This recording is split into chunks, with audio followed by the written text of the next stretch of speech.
যিশু ৭০ জনকে পাঠান ও বিবিধ শিক্ষা দেন। তারপরে প্রভু আরও ৭০ জনকে নিযুক্ত করিলেন, আর আপনি যেখানে যেখানে যাইতে উদ্যত ছিলেন সেই সমস্ত নগরে ও স্থানে আপনার অগ্রে ২ জন করিয়া তাহাদিগকে প্রেরণ করিলেন। তিনি তাহাদিগকে বলিলেন, শস্য প্রচুর বটে, কিন্তু কার্যকরী লোক অল্প।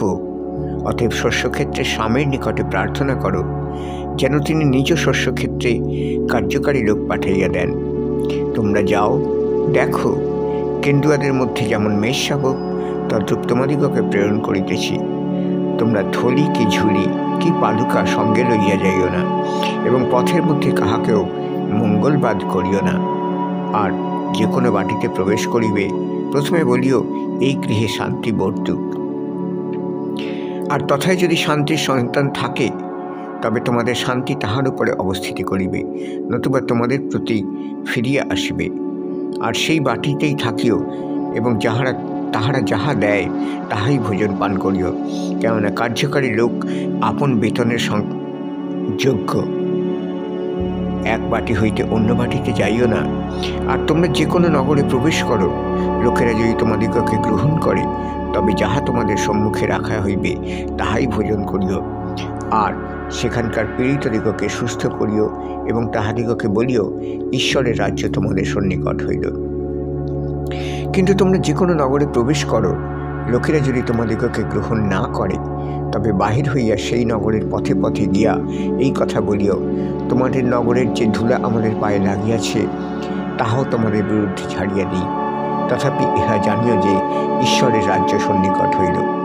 আমি তোমাদিগকে বলিতেছি, সেই দিন সেই নগরের দশা হইতে বরং সদমের দশা সহনীয় হইবে। কোরাসিন, ধিক তোমাকে! বৈচ্ছিদ্য, ঠিক তোমাকে! কেননা তোমাদের মধ্যে যে সকল পরাক্রম কার্য করা গিয়াছে, সে সকল যদি সৌর ও সিদনের করা যাইত, তবে অনেক দিন পূর্বে তাহারা চট পড়িয়া ভস্যে বসিয়া মন ফিরাইত। কিন্তু বিচারে তোমাদের দশা হইতে বরং সৌর ও সিদনের দশা সহনীয় হইবে। আর হে কাফারনাহুম, তুমি নাকি স্বর্গ পর্যন্ত উচ্চীকৃত হইবে, তুমি পাতাল পর্যন্ত নামিয়া যাইবে। যে তোমাদিগকে মানে, সে আমাকেই মানে, এবং যে তোমাদিগকে অগ্রাহ্য করে, সে আমাকেই অগ্রাহ্য করে। আর যে আমাকে অগ্রাহ্য করে, সে তাহাকেই অগ্রাহ্য করে যিনি আমাকে প্রেরণ করিয়াছেন। পরে সেই ৭০ জন আনন্দে ফিরিয়া আসিয়া কহিল, প্রভু, আপনার নামে ভূতগণও আমাদের বশীভূত হয়। তিনি তাহাদিগকে কহিলেন, আমি শয়তানকে বিদ্যুতের ন্যায় স্বর্গ হইতে পতিত দেখিয়াছিলাম। দেখো, আমি তোমাদিগকে সর্প ও বৃশ্চিক পদতলে দলিত করিবার এবং শত্রুর সমস্ত শক্তির উপরে কর্তৃত্ব করিবার ক্ষমতা দিয়াছি। কিছুতেই কোনো মতে তোমাদের হানি করিবে না। তথাপি আত্মারা যে তোমাদের বশীভূত হয়, ইহাতে আনন্দ করিও না, কিন্তু তোমাদের নাম যে স্বর্গে লিখিত আছে, ইহাতেই আনন্দ করো। সেই দণ্ডে তিনি পবিত্র আত্মায় উল্লাসিত হইলেন ও কহিলেন, হে পিতা, স্বর্গের ও পৃথিবীর প্রভু, আমি তোমার ধন্যবাদ করিতেছি, কেননা তুমি বিজ্ঞ ও বুদ্ধিমানদের হইতে এই সকল বিষয় গুপ্ত রাখিয়া শিশুদের নিকটে এই শিকল প্রকাশ করিয়াছ। হ্যাঁ পিতা, কেননা ইহা তোমার দৃষ্টিতে প্রীতিজনক হইল। সকলেই আমার পিতা কর্তৃক আমাকে সমর্পিত হইয়াছে, এবং পুত্র কে তাহা কেহ জানে না, কেবল পিতা জানেন। আর পিতা কে তাহা কেহ জানে না, কেবল পুত্র জানেন। আর পুত্র যাহার নিকটে তাহাকে প্রকাশ করিতে মানুষ করেন, সেই জানে। পরে তিনি শিষ্যগণের প্রতি ফিরিয়া বিরলে কহিলেন, ধন্য সেই সকল চক্ষু, তোমরা যাহা যাহা দেখিতেছ, যাহারা তাহা দেখে। কেননা আমি তোমাদিগকে বলিতেছি, তোমরা যাহা যাহা দেখিতেছ, তাহা অনেক ভাববাদী ও রাজা দেখিতে বাঞ্ছা করিয়াও দেখিতে পান নাই, বরং তোমরা যাহা যাহা শুনিতেছ, তাহা তাহারা শুনিতে বাঞ্ছা করিয়াও শুনিতে পান নাই। সর্বপ্রধান আজ্ঞা কি, এ বিষয়ে শিক্ষা। আর দেখো, একজন ব্যবস্থাবেত্তা উঠিয়া তাহার পরীক্ষা করিয়া কহিল, হে গুরু, কি করিলে আমি অনন্ত জীবনের অধিকারী হইব? তিনি তাহাকে কহিলেন, ব্যবস্থায় কি লেখা আছে, কিরূপ পাঠ করিতেছ? সে উত্তর করিয়া কহিল, তুমি তোমার সমস্ত অন্তঃকরণ, তোমার সমস্ত প্রাণ, তোমার সমস্ত শক্তি ও তোমার সমস্ত চিত্ত দিয়া তোমার ঈশ্বর প্রভুকে প্রেম করিবে এবং তোমার প্রতিবাসীকে আপনার মতো প্রেম করিবে। তিনি তাহাকে কহিলেন, যথার্থ উত্তর করিলে তাহাই করো, তাহাতে জীবন পাইবে। কিন্তু সে আপনাকে নির্দোষ দেখাইবার ইচ্ছায় যিশুকে বলিল, ভালো, আমার প্রতিবাসী কে? এই কথা লইয়া যিশু বলিলেন, এক ব্যক্তি জেরুজালেম হইতে জিরিহোতে নামিয়া যাইতেছিল, এমন সময় দস্যুদলের হস্তে পড়িল। তাহারা তাহার বস্ত্র খুলিয়া লইল এবং তাহাকে আঘাত করিয়া আধমরা ফেলিয়া চলিয়া গেল।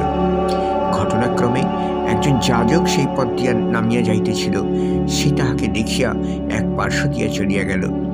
পরে সেইরূপ একজন লেবীয় সেই স্থানে আসিয়া দেখিয়া এক পার্শ্ব দিয়া চলিয়া গেল। কিন্তু একজন সমরীয় সেই পথ দিয়া যাইতে যাইতে তাহার নিকটে আসিল, আর তাহাকে দেখিয়া করুণাবিষ্ট হইল এবং নিকটে আসিয়া তৈল ও দ্রাক্ষারস ঢালিয়া দিয়া তাহার ক্ষত সকল বন্ধন করিল। পরে আপন পশুর উপরে তাহাকে বসাইয়া এক পান্থশালায় লইয়া গিয়া তাহার প্রতি যত্ন করিল। পর দিবসে 2টি সিকি বাহির করিয়া পান্থশালার কর্তাকে দিয়া বলিল, এই ব্যক্তির প্রতি যত্ন করিও, অধিক যাহা কিছু ব্যয় হয় আমি যখন ফিরিয়া আসি তখন পরিশোধ করিব। তোমার কেমন বোধ হয়, এই 3 জনের মধ্যে কে ওই দস্যুদের হস্তে পতিত ব্যক্তির প্রতিবাসী হইয়া উঠিল? সে কহিল, যে ব্যক্তি তাহার প্রতি দয়া করিল সেই। তখন যিশু তাহাকে কহিলেন, যাও, তুমিও সেই রূপ করো। আর যখন তাহারা যাইতেছিলেন, তিনি কোন গ্রামে প্রবেশ করিলেন, আর মার্থা নামে একটি স্ত্রীলোক আপন গৃহে তাহার আতিথ্য করিলেন। মারিয়াম নামে তাহার একটি ভগিনী ছিলেন। তিনি প্রভুর চরণের নিকটে বসিয়া তাহার বাক্য শুনিতে লাগিলেন। কিন্তু মার্থা পরিচর্যা বিষয়ে অধিক ব্যতিব্যস্ত ছিলেন। আর তিনি নিকটে আসিয়া কহিলেন, প্রভু, আপনি কি কিছু মনে করিতেছেন না যে আমার ভগিনী পরিচর্যার ভার একা আমার উপরে ফেলিয়া রাখিয়াছে? অতএব উহাকে বলিয়া দিও যেন আমার সাহায্য করে।